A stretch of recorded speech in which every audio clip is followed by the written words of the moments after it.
በስመ አብ ወወልድ ወመንፈስ ቅዱስ አሐዱ አምላክ አሜን። ሰላም ክርስቶስ ምስ ኩላትና ይኹን። ኮራት ኣሕዋተይ ተኸታተልቲ ዳግማዊት ሰማይ ዩቲዩብ ከመይ ኢኹም ደህና ዲኹም? ኣነ እግዚአብሔር ኣምላኽ ይመስገን ደህና እየ። ከምቲ ሰላም ዘለኽዎ በብዘለናዩ ናይ እግዚአብሔር ኣምላኽ ሰላም ይፈለየና።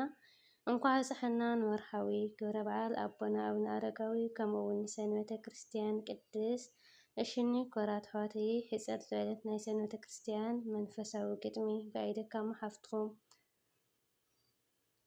ሰንበትን ዕረፍትን ህይወትን ሰንበት ቅድስቲ መዓልቲ ዕረፍቲ ናይ ፈጣሪ ውህወት ንወዲ ሰብ ህያዊቲ ካብ ፃዕርን ድኻምን እትዕርፍ ሓንቲ ብበረከት ዝመልአት ናይ ሰላም ሰረገላ እያ እታ መዓልቲ።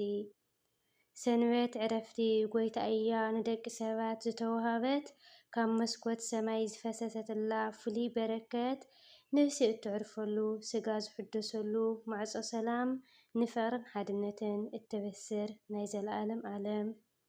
ካብ ሰኒ ክሳብ ቀዳም ሰብ ክፅዕር ይውዕል ኣብ መስመር ህይወት ንቅድሚት ክስጉም ክቃለስ ሰንበት ክትመፅእ ከላ ግን ኩሉ ይውገድ ሻቁሎት ንነብስና እተበርህ ንመንፈስና እትህብ ሓድሽ ህይወት ንነብስና እተበርህ ንመንፈስና እትህብ ሓድሽ ህይወት። ደቂ ሰባት ብስጋ ጥራይ ኣይኮኑን ዝነብሩ መንፈስ እውን የድልዮም ምስ ፈጣሪኡ ክዛረቡ ክመስሉ። ሰንበት እታ መድረኽ እያ ፍቅሪ ኣምላኽ እትዝከረሉ ደቂ ሰባት ካብ ወጥሪ ወፂኦም ሰላም ዝረኽብሉ ደቂ ሰባት ካብ ወጥሪ ወፂኦም ሰላም ዝረኽብሉ። ሰንበት ዕረፍቲ ጎይታ እያ ንደቂ ሰባት ዝተወሃበት ካብ መስኮት ሰማይ ዝፈሰሰት ፍሉይ በረከት ነብሲ እትዕርፈሉ ስጋ ዝሕደሰሉ ማዕፆ ሰላም ንፍቅርን ሓድነትን እተበስር ናይ ዘለኣለም ዓለም። ኣብዛ ቅድስቲ መዓልቲ ስድራቤት ይእከቡ ኣቦን ኣዶን ደቅን ብሓባር ፍቅሪ ይምገቡ እንጌራ ሓጎስ ተማቒሎም ፀጋ ይቕበሉ። ሰንበት ደቂ ሰባት ናይ ሓባር ፅላል እያ ንኹሉ ሰንበት ደቂ ሰባት ናይ ሓባር ፀላል እያ ንኹሉ። ቤተ ክርስቲያን ምስጋናን ድምፂ ደወል ክስማዕ ልቢ ሰብ ይረጊብ ንሕመቕን ቅምታን ይሰጉ ክቕላዕ ኣብ ቅድሚ ዝፋን ጎይታ ተንበርክኾ ክፅሊ ሰንበት ንደቂ ሰባት ተምፅእ ናይ ምሕረት ፀሓይ። ሰንበት ዕረፍቲ ጎይታ እያ ንደቂ ሰባት ዝተወሃበት ካብ መስኮት ሰማይ ዝፈሰሰትላ ፍሉይ በረከት ነፍሲ እትዕርፈሉ ስጋ እትሕደሰሉ ማዕፆ ሰላም ፍቅርን ሓድነትን እተበስር ናይ ዘለኣለም ዓለም። መርዓትን መርዓውን ተኸዲኖም ፃዕዳ ልብሲ ብዕለተ ሰንበት ክወስዱና ናይ ሓደስ ህይወት ነብሲ። ደቂ ሰባት ብደስታ ክዕልሉ ክዝምሩ ንበረከት ሰንበት ኩሎም ብሓባር ከኽብሩ ንበረከት ሰንበት ኩሎም ብሓባር ከኽብሩ።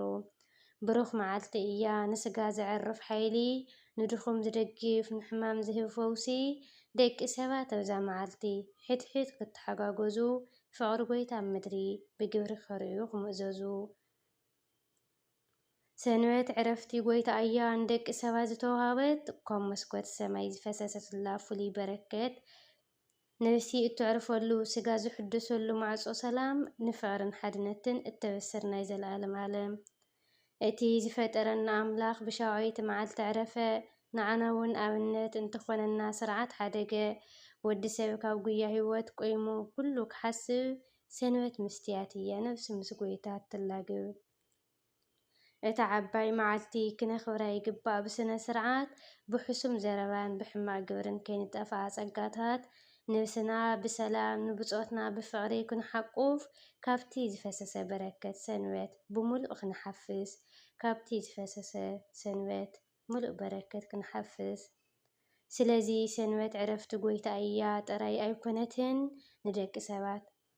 ንደቂ ሰባት መሕየውን መፅናዕኒዒትን እምበር ክብርን ምስጋናን ይሃልዎ ነቲ ንዚዑ ዝዓደለና ብሰንበት ሰላም ገይሩ ዘዕረፎ ንልብና ብሰንበት ሰላም ገይሩ ዘዕረፎ ንልብና።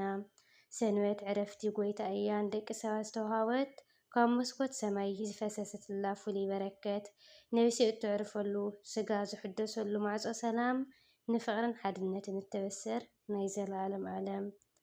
ኣሚን ስለ ቃሉ ናይ ቃሉ ባለቤት እግዚአብሔር ኣምላኽና ዝኸበረን ዝተመስገነን ይኹን። ናይ ስጋን ናይ ነፍስን በረከት ይገበረና። ኮራት ኣሕዋተይ ዝተባረኸን ዝተቀደሰን ሰንበተ ክርስቲያን ይገበረና። ነዚ ቻናል እዚ ሓደሽቲ ዝኾንኩም ሸር ላይክ ሰብስክራይብ ምግባር ኣይትረስዑ። ወስብሐት ለእግዚአብሔር ወለወላዲቱ ድንግል ወለመስቀሉ ክቡር ይኹን አሜን። ሰላም ክርስቶስ በብዘለና ይፈለየልና።